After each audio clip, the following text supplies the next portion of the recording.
안녕하세요. 김태원의 현명한 투자자 방송 시작하겠습니다. 본 영상에서 다루는 내용은 투자 권유가 아니며 각 개인의 투자 판단에 대한 책임을 지지 않습니다. 별도 SNS 채널 가입을 유도하거나 투자 권유 및 유료 리딩 서비스를 홍보하는 불법 사칭 계정에 유의하시기 바랍니다.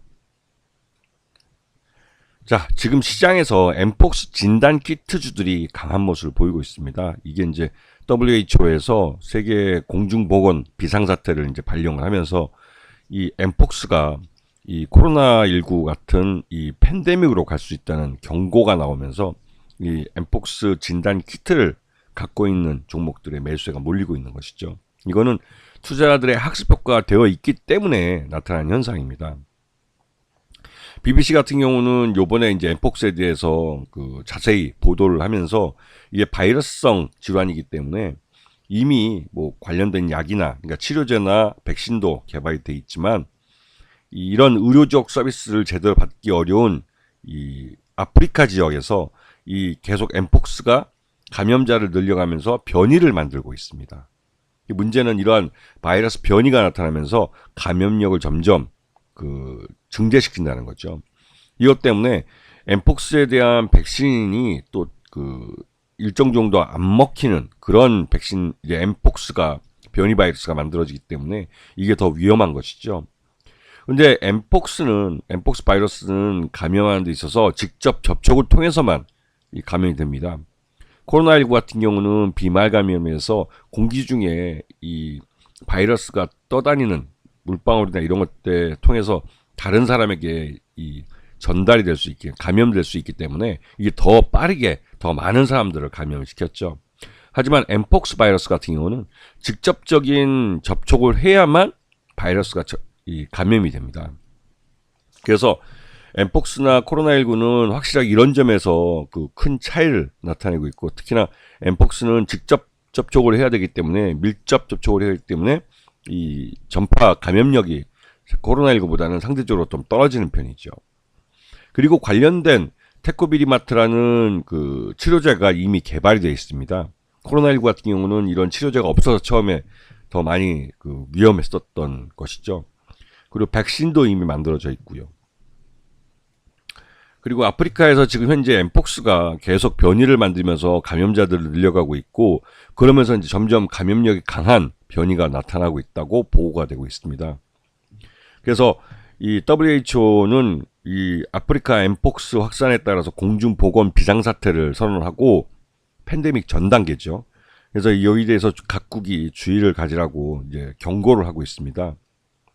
그래서 우리나라는 이런 진단 키트에서 굉장히 강한 나라인데, 우리나라 기업들 중에 이제 상장사인 세니젠이라는 업체는 이미 엠폭스 바이러스 검사 진단 키트를 만들어냈고 이를 수출하는 승인도 받은 상태입니다. 그래서 이 세니젠에 대해서 시장에서 관심이 많은 상태죠. 자, 랩지노믹스다. 이 랩지노믹스도 이 진단 키트로 유명한 업체고, 특히 이제 최근 사모펀드의 경영권이 넘어간 이후에 미국의 이런 건강검진을 하는 업체들을 인수를 하면서 이 해외 사업을 좀 활발하게 벌이고 있습니다. 그러면서 지난 여름에도 코로나19가 다시 확산되면서 환자들이 늘어나면서 이 관련된 주가가 많이 올랐었는데요. 요번에 이제 엠폭스 때문에도 이 시장에서 이 투자자들의 묻지마 매수가 유입되고 있는 그런 모습을 보이고 있습니다. 렉지노미스는 사모펀드가 경영권을 인수했기 때문에 단기간에 이 주가를 끌어올리기 위한 여러 가지 호재성 재료들을 많이 내놓고 있어서, 이 랩지노믹스 같은 경우는 솔직히 이제 주가가 오르기 시작하면 이 머니게임 양상을 보이는 경우가 많습니다. 이게 이제 결국은 사모펀드가 인수한 회사의 한계라고 할까요? 태생적 한계가 있는 종목이기 때문에 이런 급등락을 좀 조심할 필요가 있는 것이죠. 자, 세니젠은 앞에서 말씀드렸듯이 이 원숭이 두창, 이 엠폭스 진단 키트를 이미 개발을 해서 수출 허가까지 받은 회사입니다. 실질적으로 이 엠폭스 이 팬데믹 직전에 이제 WHO의 이 공중보건 비상사태 선언에 가장 수혜를 입을 수 있는, 그러니까 실적에서 수혜를 입을 수 있는 그런 회사라고 볼 수가 있는 것이죠. 여기다 이제 바이오노트 같은 경우는 그 질병청에서 주최하는 엠폭스 진단키트 국책과제에 단독으로 수행을 했습니다. 그러한 전력이 있기 때문에 엠폭스 이 테마주가 가게 되면 여기에 이제 영향을 받게 되는 것이죠. 이 종목들은 앞에서 말씀드린 세 종목은 실질적으로 엠폭스와 관련된 진단 키트를 갖고 있거나 이미 개발을 완료했고 또 관련된 그 진단 키트를 갖고 사업을 해 돈을 벌 가능성이 있는 업체들입니다. 그 외 다른 그 진단 키트주들은 이제 개발을 시작하는, 그래서 실질적으로 그 엠폭스 이 팬데믹이 선언이 되면 거기에 대한 대응을 미리 사전에 준비하려고 하고 있는 기업들이죠. 그 외에도 지금 보시게 되면 진단 키트주들이 그 시젠이나 휴마시스 이름만 들으면 알만한 회사들, 바이오 SD, SD 바이오 센서 이런 종목들도 있고요. 그다음에 녹십자 MS도 있고, 이 투자자들이 코로나19 팬데믹이 학습 효과가 되어 있기 때문에 이런 종목들에 대해서 묻지마 매수하는 경우가 있습니다. 하지만 여기서도 실질적으로 그 실적과 연결될 수 있는 그 수익을 내는 종목들과 그렇지 않은 종목들을 나눠서 봐야 되죠. 왜냐면 엠폭스 팬데믹에 대해서 실질적으로 엠폭스 진단 키트를 갖고 있는 종목은 실제 돈을 법니다.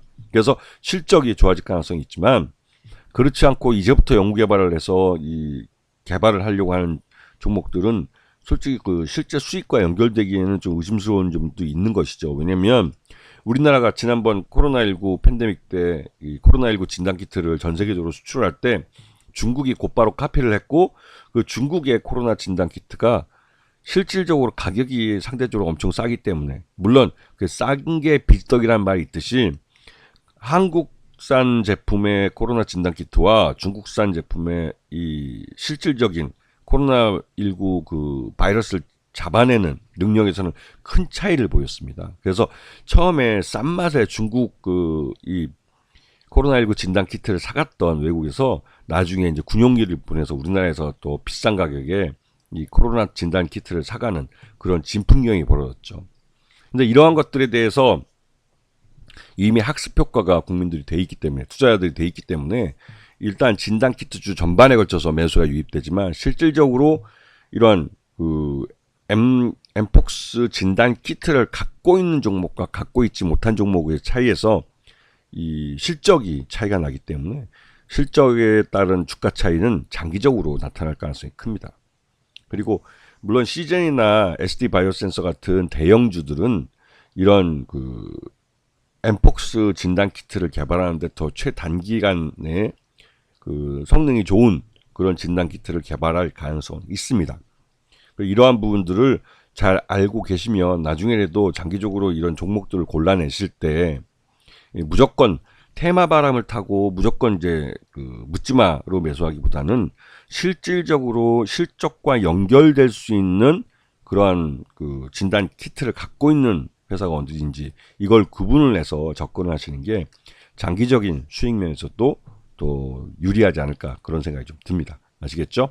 자, 오늘 방송 여기서 마치겠습니다. 감사합니다.